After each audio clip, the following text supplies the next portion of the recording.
Quelques mois après mon entrée à l'école, il se produisit un événement à la fois solennel et palpitant qui devait avoir sur ma vie future une influence prépondérante.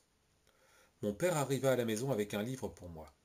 Il me prit à part dans une chambre retirée qui nous servait de chambre à coucher à nous autres enfants, et il m'expliqua ce qu'il y avait dans le livre. Il s'agissait des Mille et une nuits, dans une édition pour enfants. Sur la couverture, il y avait une image en couleur, je crois que c'était Aladdin et sa lampe merveilleuse. Il me parla avec beaucoup de conviction et de sérieux, me laissant entrevoir le plaisir que j'aurais à lire. Il me lut une histoire à haute voix, et toutes les autres histoires qui figuraient dans ce volume étaient aussi belles que celle-ci. Je devais tâcher de m'y mettre et lui raconter le soir ce que j'avais lu dans la journée. Quand j'aurais lu tout le livre, il m'en apporterait un autre. Je ne me le fis pas dire deux fois, je venais seulement d'apprendre à lire, mais cela ne m'empêcha pas de plonger tête baissée dans mon bouquin, et dès lors, j'eus toujours quelque chose à lui raconter le soir.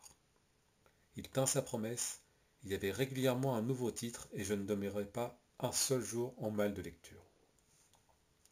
Je parlais avec lui de chaque histoire, une fois que je l'avais lue. Mon excitation était parfois telle qu'il devait me calmer. Mais il ne me disait pas, comme le font en général les adultes, qu'il ne s'agissait que d'histoire, que tout cela n'était pas vrai. Grâce à lui, je n'ai peut-être jamais complètement cessé de considérer toutes ces histoires comme vraies. Je remarquai que Robinson Crusoé était différent de Sinbad le marin, mais il ne me venait pas à l'esprit d'accorder plus d'importance à telle histoire qu'à telle autre. Néanmoins, la lecture de l'Enfer de Dante me fit faire de mauvais rêves.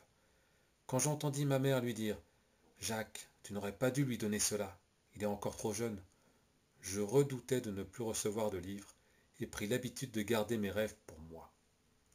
Je crois aussi, mais sans en être tout à fait sûr, que ma mère établissait une relation entre mes lectures et mes conversations avec les personnages sur le papier peint.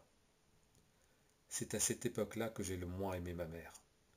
J'étais prompt à flairer le danger et peut-être n'aurais-je pas réussi à faire semblant de renoncer de mon plein gré à mes conversations avec le papier peint s'il n'y avait eu les lectures et les conversations avec mon père qui m'importaient plus que tout au monde.